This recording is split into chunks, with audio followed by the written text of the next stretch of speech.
Dear student, এই ভিডিঅ'টোত মই তোমালোকলৈ ক্লাছ 9ৰ জেনেৰেল মেথছৰ এখন ইউনিট টেষ্টৰ কোৱেশ্চন পেপাৰ আগবঢ়াইছোঁ। ভিডিঅ'টোত মই প্ৰতিটো কোৱেশ্চনৰ উত্তৰ সম্পূৰ্ণৰূপে তোমালোকক কৰি দেখাইছোঁ। মই ইয়াৰ পূৰ্বেও আছামিজ, ছ'চিয়েল সায়েন্স আৰু ইংলিছৰ ইউনিট টেষ্টৰ কোৱেশ্চন পেপাৰ তোমালোকলৈ আগবঢ়াইছিলোঁ। যদি তোমালোকে নাই চোৱা চাই ল'বা, ডেছক্ৰিপশ্যনত লিংক দি দিম বা মোৰ চেনেল পেজত গৈ চাব পাৰিবা। তো আহা আমি সময় নষ্ট নকৰি ভিডিঅ'টো আৰম্ভ কৰোঁ। কোৱেশ্চন পেপাৰখনৰ প্ৰথম ভাগত মুঠ 24টা MCQ দিছে। তাৰে 1 নম্বৰটো হৈছে তলৰ কোনটো পূৰ্ণ সংখ্যা সংহতি। অপশ্যন এ দিছে 1, 2, 3 ... অপশ্যন বি দিছে 0, 1, 2, 3 ... অপশ্যন চি দিছে 1/2, 1/3, 1/4 ... আৰু অপশ্যন ডি দিছে 2, 3, 5 ... এতিয়া আমি জানো যে পূৰ্ণ সংখ্যা সদায় শূন্যৰ পৰা আৰম্ভ হয়, অৰ্থাৎ স্বাভাৱিক সংখ্যাৰ আগত শূন্যটো দি দিলে সেইটো পূৰ্ণ সংখ্যাৰ সংহতি হ'ব। গতিকে ইয়াত যদি চাওঁ আমাৰ বি অপশ্যনটোত 0ৰ পৰা ষ্টাৰ্ট হৈছে, 0, 1, 2, 3 ... যিটো অসীম। গতিকে ইয়াৰ শুদ্ধ অপশ্যনটো হ'ব option B, 0, 1, 2, 3 ... next question number 2টোত দিছে a⁴m × a⁴n = কুৱেশ্যন মাৰ্ক। আমাৰ অপশ্যনসমূহ দিছে অপশ্যন এ a⁴m - n, বিটো দিছে a⁴mn, চিটো দিছে a⁴m+n আৰু ডিটো দিছে a⁴m/n। আমি সূচকৰ বিধিসমূহত পাইছিলোঁ, তোমালোকে প্ৰথমতে পাইছা 1 নম্বৰটোতে দেখা পাইছা a⁴m × a⁴n = a⁴m+n। গতিকে ইয়াত শুদ্ধ অপশ্যনটো হ'ব option C, a⁴m+n। Question number 3 দিছে a⁴0 = কুৱেশ্যন মাৰ্ক। অপশ্যন দিছে অপশ্যন এ 1, বি দিছে -1, চি দিছে 0 আৰু ডি দিছে 2। আমি যদি পুনৰ সূচকৰ বিধিকেইটালৈ ঘূৰি যাওঁ, তেতিয়া তোমালোকে দেখা পাইছা 3 নম্বৰত আছে 3 নম্বৰ পইণ্টটো a⁴0 = 1। গতিকে ইয়াত শুদ্ধ অপশ্যনটো হ'ব option A 1। Next question number 4টো দিছে a² - b² = কুৱেশ্যন মাৰ্ক। আমাক অপশ্যনসমূহ দিছে option A a + b × a - b আৰু বিটো দিছে a² - 2ab + b², চিটো দিছে a + b² আৰু ডিটো দিছে a - b²। এইটো একেবাৰে চিম্পল, তোমালোকে জানা নিশ্চয় যে a² - b² = কিমান হ'ব, a + b × a - b। ইয়াত কোনটো অপশ্যনত আছে, অপশ্যন এত। গতিকে ইয়াত শুদ্ধ অপশ্যনটো হ'ব option A + b × a - b। Question number 5টো দিছে 1/1 + √2 = কুৱেশ্যন মাৰ্ক। আমাক অপশ্যনসমূহ দিছে অপশ্যন এ 1/1 - √2, বি দিছে 1 - √2, চি দিছে √2 - 1 আৰু ডিটো দিছে 1 + √2। আমি এই অংকটোৰ সমাধান এনেধৰণে কৰিব লাগিব। তোমালোকে দেখা পাইছা যিটো ইয়াৰ হৰ 1 + √2ৰ লগত 1 - √2 ইনটু কৰিব লাগিব। আৰু আমি হৰটোক যিটো সংখ্যাৰে পূৰণ কৰিছোঁ, অৰ্থাৎ 1 - √2 ল'ব 1ৰ লগতো ইনটু কৰিব লাগিব।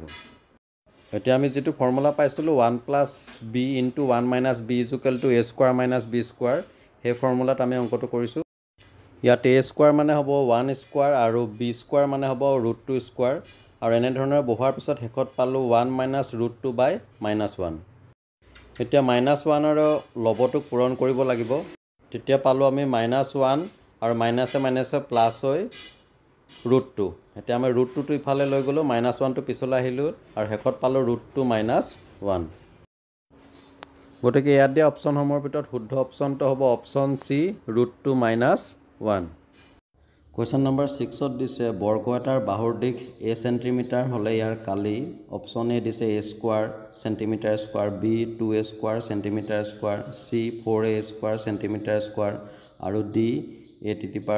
cm²। আমি জানো যে বৰ্গৰ কালিৰ ফৰ্মুলাটো হৈছে বাহু স্কোৱাৰ অৰ্থাৎ l²। ইয়াত যিহেতু আমাক বাহুৰ দিশ দি দিছে a চেণ্টিমিটাৰ, গতিকে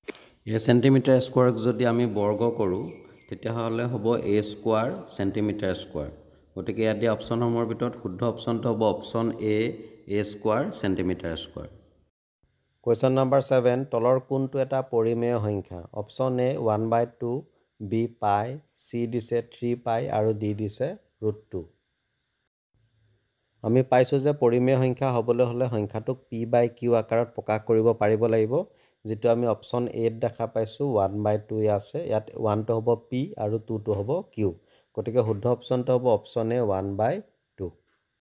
নেক্সট কুৱেশ্যন নম্বৰ 8 টো দিছে তলৰ কোনটো এটা পৰিমেয় সংখ্যা অপশ্যন এ 0 বি দিছে √25 চি দিছে √2 আমি পাইছিলোঁ যে অপৰিমেয় সংখ্যা হ'বলৈ হ'লে বৰ্গমূলৰ ভিতৰত অৰ্থাৎ √ৰ ভিতৰত মৌলিক সংখ্যা থাকিব লাগিব ইয়াত দিয়া অপশ্যনসমূহৰ ভিতৰত অপশ্যন চি টোত দিছে √2 দুই এটা মৌলিক সংখ্যা গতিকে অপৰিমেয় সংখ্যাটো হ'ব শুদ্ধ অপশ্যনটো হ'ব অপশ্যন চি √2 এবাৰ কুৱেশ্যন নম্বৰ 9 ত দিছে 25/100 ইকুৱেল টু কুৱেশ্যন মাৰ্ক আমাক অপশ্যনসমূহ দিছে 0.025 বি দিছে 0.25 চি দিছে 2.5 ডি দিছে 25 ইয়াত 25ক যদি 100ৰে হৰণ কৰোঁ একৰ পিছত আমি দেখা পাইছোঁ দুটা শূন্য আছে গতিকে দশমিকটো দুটাৰ আগত বহিব গতিকে ইয়াত আমি বি অপশ্যনটো দেখা পাইছোঁ 0.25 যেটো দশমিক দুটাৰ আগত আছে সো শুদ্ধ অপশ্যনটো হ'ব অপশ্যন বি 0.25 কুৱেশ্যন নম্বৰ 10 টো দিছে 16 to the power 1/2 equal to question mark বা আমি এনেকৈ ক'ব পাৰোঁ 16 টু দা পাৱাৰ 1/2 ইয়াত অপশ্যনসমূহ দিছে option A 2 B 3 C 4 D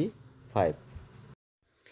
এই কুৱেশ্যনটো আমি এনেধৰণে সমাধান কৰিব পাৰোঁ 16 টু দি পাৱাৰ 1/2 16টো আমি 4 স্কোৱাৰ লিখিব পাৰোঁ কাৰণ 4 4 গুণ 16 এতিয়া আমি ব্ৰেকেটটো উঠাই দিলোঁ তেতিয়া 2 2 কেনসেল গুচি গ'ল লাষ্টত থাকিলে 4 টু দি পাৱাৰ 1 মানে 4 therefore the correct option is option C 4 next question number 11 it is a 2 to the power 3 into 2 to the power 5 is equal question mark option A is 2 to the power 10 B is 2 to the power -8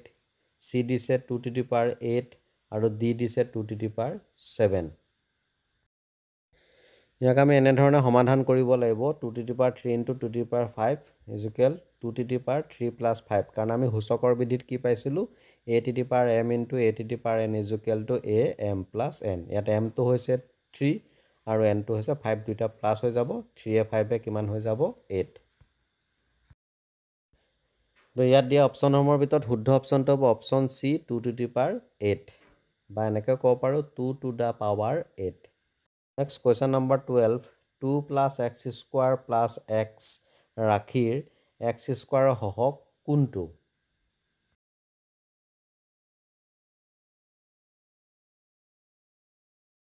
Next question number 13 তলৰ কোনটো মূল বিন্দুৰ স্থানাংক option A 1,1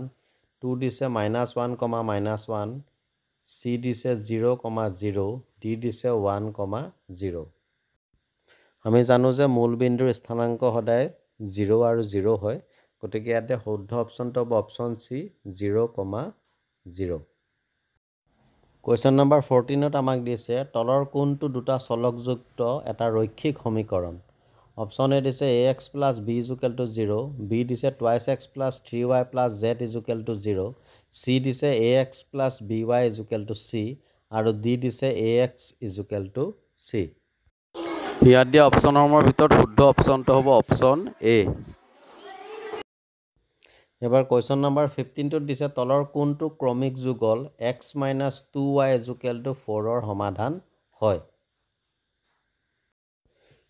ইয়াক আমি এনেধৰণে সমাধান কৰিম তোমালোকে দেখা পাইছে x - 2y = 4 তো যদি সমাধান হ'বলৈ হয় ৰাইট সাইডত যেটো 4 আছে তেনেহলে লেফট হ্যান্ড সাইডতো কি হ'ব লাগিব 4 অৰ্থাৎ দুটা সাইডত যদি সমান হয় left hand side = right hand side হয় তেতিয়া হলে সমাধান হ'ব প্ৰথমতে অপশ্যন এত থকা 0 আৰু 2 টো বহাই চালো ইয়াত 0 টো হৈছে x ৰ ভ্যালু আৰু 2 টো হৈছে y ৰ ভ্যালু আৰু ইয়াক আমি ইনপুট কৰাৰ পিছত হেকত দেখা পালো -4 = not 4 গতিকে সমাধান নহয় দুইফালে সমান ওলালে আৰু বি অপশ্যনটোত আছে 2,0 অৰ্থাৎ x ৰ ভ্যালুটো হ'ব 2 y ৰ ভ্যালুটো হ'ব 0 আৰু ইয়াক এনে ধৰণে সমাধান কৰাৰ পিছত হেকত পালো লেফট হ্যান্ড সাইডত পালো 2 আৰু ৰাইট হ্যান্ড সাইডত পালো 4 তাৰ মানে এটো সমান নহল গতিকে সমাধান নহয় এবাৰ চি অপশ্যনটোত দিয়া আছে 1,1 তো এক্সৰ জেগাত আমি 1 আৰু ৱাই জেগাটো 1 বহাই পিছত শেষত পালোঁ লেফ্ট হেণ্ড ছাইডত -1 আৰু ৰাইট হেণ্ড ছাইডত 4 এইটো দুটা নিমিলিলে সমান নহ'ল এবাৰ অপশ্যন ডিটো যিটো দিছে 4 আৰু 0 তো এক্সৰ ভেলুটো বহালোঁ 4 আৰু ৱাইৰ ভেলুটো বহালোঁ 0 আৰু সমাধান কৰাৰ পাছত একেবাৰে শেষত পালোঁ দেখা পালোঁ লেফ্ট হেণ্ড ছাইডেটো 4 ৰাইট হেণ্ড ছাইডেটো 4 দুইটা সমান হৈ গ'ল গতিকে 4,0 ক্ৰমিক যুগল x - 2y = 4ৰ সমাধান হয় Therefore the correct option is option D 4,0 এবাৰ আমাক question number 16ত সুধিছে বিন্দু P 3,5 কোনটো চুকত অৱস্থিত অপশ্যন এ চুক 1 বি দিছে চুক 2 চি দিছে চুক 3 আৰু ডি দিছে চুক 4 ইয়াত এক্সৰ ভেলুটো দিছে 3 আৰু ৱাইৰ ভেলুটো দিছে 5 এই দুইটাই কিহত আছে পজিটিভত আছে এটাৰ সন্মুখতো মাইনাস চিন নাই দুইটাই পজিটিভ তো ইয়াত আমি দেখা পাইছো যে চুক 1ত এক্সও পজিটিভ আৰু ৱাইও পজিটিভ প্ৰথমটো সদায় এক্স ধৰিবা দ্বিতীয়টো কি ধৰিবা ৱাই গতিকে পি 3,5 বিন্দুটো চুক 1ত থাকিব গতিকে ইয়াত শুদ্ধ অপশ্যনটো হ'ব অপশ্যন এ চুক 1 নেক্সট কুৱেশ্যন নম্বৰ 7টোত দিছে যদি ভূমি = 20 সেন্টিমিটাৰ উচ্চতা = 8 সেন্টিমিটাৰ হয় তেন্তে তলৰ কোনটো ত্ৰিভুজৰ কালি আমি জানো যে ত্ৰিভুজৰ কালিৰ ফৰ্মুলাটো হৈছে হাফ ইনটু ভূমি পূৰণ উন্নতি যদি ভূমি 20 সেন্টিমিটাৰ হয় আৰু উচ্চতা 8 সেন্টিমিটাৰ হয় তেতিয়াহ'লে এটো half into b into h আৰু সেন্টিমিটাৰ স্কয়াৰ হ'ব এটা বৰ্গ সেন্টিমিটাৰ ইয়াত দিয়া অপচনসমূহৰ ভিতৰত আমি অপশ্যন ডি টোত আছে half into b into h centimetre square এটো ক্লিয়াৰ নহল তাৰ বাবে দুখিত গতিকে ইয়াৰ শুদ্ধ অপশ্যনটো হ'ব option D half into b into h Question number 18ত দিছে 25% equal question mark option A দিছে 1/2 b 1/4 c 1/6 d 1/3 ইয়াক আমি এনে ধৰণে সমাধান কৰিব লাগিব পাৰ্চেন্টেজ দিয়া থাকিলে তলত 100 এটা দি আমি যেতিয়া ইয়াক কেনসেল কৰাৰ লাষ্টত কিমান পালো 1/4 গতিকে ইয়াৰ শুদ্ধ অপশ্যনটো হ'ব option B 1/4 next question number 19ত দিছে 100 মাত্ৰা যুক্ত এটা একপদ তলৰ কোনটো অপশ্যন এ দিছে x to the power 100 plus y b দিছে 100 plus x to the power 100 c দিছে 100 minus x to the power 100 আৰু d দিছে x to the power 100 ইয়াৰ অপশ্যনসমূহ চালে দেখা পাওঁ a b c প্ৰতিটোতে দুটাকৈ পদ আছে এটা পদ থকা অপশ্যন কেৱল d য'ত দিয়া আছে x to the power 100 গতিকে শুদ্ধ অপশ্যনটো হ'ব option d x to the power 100 Question number 20 x to the power 5 minus x to the power 4 plus 3 বহুপদৰ মাত্ৰা তলৰ কোনটো অপশ্যনসমূহ দিছে a4 b3 c1 d3 আমি জানো যে চলকৰ সৰ্বোচ্চ মাত্ৰাটোই হৈছে বহুপদৰ মাত্ৰা ইয়াত প্ৰথমত দেখা পাইছো x to the power 5 য'ত চলকৰ মাত্ৰা বা ঘাত হৈছে 5 আৰু minus x to the power 4 ইয়াত চলক xৰ মাত্ৰা বা ঘাত 4 ইয়াত সৰ্বোচ্চ মাত্ৰাটো 5 গতিকে এই বহুপদৰ মাত্ৰা হ'ব 5 আৰু শুদ্ধ অপশ্যনটো হ'ব option D 5 next question number 21ত দিছে তলৰ কোনটো এটা ৰৈখিক বহুপদ অপশ্যনসমূহ দিছে option A 1 plus x square b 1 plus x c x minus x square d x plus x square আমি পাইছিলো যে ৰৈখিক বহুপদ হ'বলৈ হলে চলকৰ মাত্ৰা বা ঘাত হ'ব লাগিব 1 ইয়াত অপশ্যন এ চি আৰু ডি প্ৰতিটোতে চলক xৰ সৰ্বোচ্চ ঘাত 2 দেখা পাইছো কেৱল অপশ্যন বি টোত চলক xৰ মাত্ৰা হৈছে 1 এটো হৈছে ৰৈখিক বহুপদ গতিকে শুদ্ধ অপশ্যনটো হ'ব option B 1 plus x Question number 22 দিছে 1/√7 ইকুৱেল question mark অপশ্যনসমূহ দিছে অপশ্যন এ √7/7 বি দিছে √7/√7 চি দিছে 2√7/7 আৰু ডি দিছে √7 এনেকুৱা ধৰণৰ এটা সমাধান আমি আগতে কৰিছো ইয়াত যেটো হৰৰ √7 তাৰ লগত √7 এটা ইনটু কৰিব লাগিব আৰু লব 1 ৰ লগতো √7 ইনটু কৰিব লাগিব আৰু শেষত আমি কি পালোগৈ √7/7 গতিকে ইয়াতে অপশ্যনসমূহৰ ভিতৰত শুদ্ধ অপশ্যনটো হ'ব অপশ্যন এ √7/7 নেক্সট কুৱেশ্যন নম্বৰ 23 দিছে 0.99 ... অৰ্থাৎ এটো পৌনঃপুনিক দশমিক হয় 9 টো ওলাই গৈ থাকিব 9 ৰ ওপৰত এটা বাৰ দি ল'ব পৰা যায় আৰু ইয়াৰ কুৱেশ্যন মাৰ্ক দি দিছে ইয়াৰ অপশ্যনসমূহ দিছে option A 1 B 99 C 9 D 2 এই প্ৰবলেমটোৰ আমি সলিউশন এনেধৰণে কৰিব পাৰোঁ ধৰা হ'ল x = 0.999 এটো ইকুৱেশ্যন নম্বৰ 1 দিলোঁ আৰু যেহেতু 99 ওলাই গৈ থাকিব অৰ্থাৎ 9 ৰ ওপৰত বাৰ থাকে গতিকে ইয়াক 10 ৰে ইনটু কৰিব লাগিব আৰু পিছত আমি এনেধৰণে সমাধান কৰাৰ পিছত শেষত x ৰ ভ্যালুটো পালো কিমান 1 তোমালোকে যদি কিবা বুজি নোপোৱা কমেন্ট কৰিবা ইয়াত এটা কথা মনত ৰাখিবা ইকুৱেশ্যনটোত দশমিকৰ পাছত যিমানটা স্থানত 9 আছে ইকুৱেশ্যন নম্বৰ 1 টো দশমিকৰ পাছত হিমানটাই 9 দিব লাগিব দেখিছা তিনটা ইয়াতো আছে তিনটা তেতিয়াহে আমি 0 0 পাম এটো অতিকে ইম্পৰ্টেন্ট গতিকে শুদ্ধ অপচনটো হ'ব option A 1 next question number 24 অন্তিম টু MCQ ইয়াত দিছে 7 সেন্টিমিটাৰ ব্যাসাৰ্ধযুক্ত বৃত্তৰ পৰিসীমা option A 22 B 44 C 42 D 28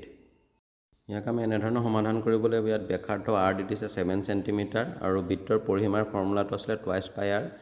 আৰু পাই মানে হৈছে 7/22 7 7 কেনসেল গুচি গ'ল শেষত পালো 2 পূৰণ 22 পূৰণ কৰি 44 সেন্টিমিটাৰ গতিকে ইয়াতে অপচনসমূহৰ ভিতৰত শুদ্ধ অপচনটো হ'ব option B 44 next question number 25 টো দিছে এটা ত্ৰিভুজৰ কালি আৰু কোনো এটা বাহুৰ যোগ কমে 48 বৰ্গ সেন্টিমিটাৰ আৰু 8 সেন্টিমিটাৰ হলে বাহুটোৰ অনুৰূপ উচ্চতা নিৰ্ণয় কৰা ইয়াত আমাক ত্ৰিভুজৰ কালিটো দি দিছে 48 সেন্টিমিটাৰ স্কয়াৰ বৰ্গ সেন্টিমিটাৰ আৰু ত্ৰিভুজৰ কালিৰ ফৰ্মুলাটো আছিল হাফ ইনটু ভূমি পূৰণ উচ্চতা য'ত ভূমিটো আমাক 4 আছিল বহাই দিলো আৰু শেষত উচ্চতাটো পালো 12 সেন্টিমিটাৰ এনে ধৰণৰ সমাধান কৰিব লাগিব কিবা বুজি নাপালে কমেন্ট কৰিবা কোৱেশ্চন নম্বৰ 26 টোত আমাক 3 আৰু 4 ৰ মাজত 6টা পৰিমেয় সংখ্যা লিখিবলৈ দিছে তো ইয়াক আমি এনে ধৰণৰ সমাধান কৰিব লাগিব আমাক 6টা যেহেতু দিছে গতিকে আমি হাতেৰে ইনটু কৰিব লাগিব এটা বেছি ল'ব লাগিব বা তোমালোকে 10 ৰো ইনটু কৰিব পাৰা তোমালোকৰ ইচ্ছা তো এনে ধৰণে আমি শেষত পালো 3 আৰু 4 ৰ মাজত থকা 6টা পৰিমেয় সংখ্যা হ'ল 22/7 23/7 24/7 25/7 26/7 আৰু 27/7 ইয়াত আমি 3 আৰু 4 প্ৰত্যেকৰে তলত 1 এটা হৰ বহুৱাই লৈছো যদি কিবা বুজি নোপোৱা তোমালোকে কমেন্ট কৰিবা আৰু কোৱেশ্চন নম্বৰ 27 ত 0.001 বাৰক p/q হিত প্ৰকাশ কৰিবলৈ দিছে আমাক এটো কোৱেশ্চন নম্বৰ 23 ৰ লগত একে ইয়াত x = 0.00 বাৰ এতিয়া আমি x = 0.001001 দশমিকৰ পাছত 6টা স্থান লৈছো ইয়াক ইকুৱেশ্যন নম্বৰ 1 দিলো আৰু যেহেতু তিনটাৰ ওপৰত বাৰ আছে অৰ্থাৎ পৌনপণিক দশমিক গতিকে ইয়াক আমি 1000 ইনটু কৰিব লাগিব আৰু ইয়াক সমাধান কৰাৰ পিছত শেষত এনসাৰটো পালো 1/999 কিবা বুজি নাপালে কমেন্ট কৰিবা এতিয়া কোৱেশ্চন নম্বৰ 21 ত A আৰু B দুটা প্ৰবলেম দিছে দুইটাক আমি কি কৰিব লাগে সৰল অৰ্থাৎ সিম্পলিফাই কৰিব লাগে তাৰ প্ৰথমটো দিছে A টোত 3 + √3 * 3 - √3 এটো আমি A + B A - B ফৰ্মুলাত আমি কি পাইছো a² - b² a হ'ব 3 আৰু b হ'ব √3 আৰু শেষত ইয়াৰ আমি এনসাৰটো পালো 6 এবাৰ b টো দিছে √5 + √2 হোল স্কয়াৰ ইয়াক আমি ওপৰত যেটো ফৰ্মুলা দি দিছো a + b whole square = a² + twice ab + b² এই ফৰ্মুলাত সমাধান কৰিছো ইয়াত a হ'ব √5 আৰু b হ'ব √2 আৰু এনেদৰে সমাধান কৰাৰ পিছত শেষত ইয়াৰ এনসাৰটো পালো 7 + 2 √10 তোমালোকে কৰিছা নিশ্চয় একেবাৰে সিম্পল কোৱেশ্চন নম্বৰ 29 ত দিছে x = 0 হলে 5x - 4x² + 3 বহুপদৰ মান নিৰ্ণয় কৰা ইয়াত আমাক x ৰ ভ্যালুটো দি দিছে 0 আৰু আমাক যেটো বহুপদ দিছে 5x - 4x² + 3 ইয়াত আমি x ৰ জাগাত 0 বহুৱাইছো x ৰ ভ্যালু আৰু ঠিক তেনেকৈ 4x² ইয়াতো x ৰ জাগাত আমি 0 টো বহাইছো x ৰ ভ্যালু হিচাপে আৰু ইয়াক আমি এনে ধৰণে সমাধান কৰাৰ পিছত শেষত এনসাৰটো পালো 3 এবাৰ আমাৰ কোৱেশ্চন নম্বৰ 30 টোত দুটা আমাক বহুপদ দিছে আৰু প্ৰতিটোতে x² সহগ লিখিবলৈ দিছে প্ৰথমটো দিছে 2 + x² + x ইয়াত x² সন্মুখত যেটো সংখ্যা থাকে হেতু হৈছে ইয়াৰ সহগ আমি ইয়াত x² আগত একো নাই যদি 1 এটাৰে পূৰণ হৈ আছে গতিকে সহগ হ'ব 1 দুই নম্বৰটোত দিছে √2x - 1 এই দুইটা কোৱেশ্চনৰ সমাধানটো মই তোমালোকলৈ আগবঢ়াইছো যাতে তোমালোকে সহজে বুজি পোৱা যদি কিবা বুজি নোপোৱা কমেন্ট কৰিবা এবাৰে শেষত কোৱেশ্চন নম্বৰ 31 ত দিছে তলৰ ৰৈখিক দ্বিঘাত আৰু ত্ৰিঘাত বহুপদবোৰ শ্ৰেণী বিভাজন কৰা আমাক 7টা ইয়াত হেৰি দিছে বহুপদ দিছে তাৰ পৰা আমি ৰৈখিক দ্বিঘাত আৰু ত্ৰিঘাত বহুপদবোৰ শ্ৰেণী বিভাজন কৰিব লাগে প্ৰথমটো দিছে x² + x যেহেতু ইয়াত x² আছে গতিকে x ৰ ঘাত হ'ব 2 গতিকে এটো এটা দ্বিঘাত সমীকৰণ দ্বিঘাত বহুপদ দুইটো দিছে x - x² ইয়াতো x ৰ ঘাত 2 গতিকে এটো এটা দ্বিঘাত বহুপদ 3 নম্বৰটো দিছে y + y² + 4 ইয়াত y ৰ সৰ্বোচ্চ ঘাত 2 গতিকে এটো এটা দ্বিঘাত বহুপদ 4 নম্বৰটো দিছে 1 + x ইয়াত x ৰ ঘাত 1 হ'ব একো নাথাকিলে গতিকে এটো এটা ৰৈখিক বহুপদ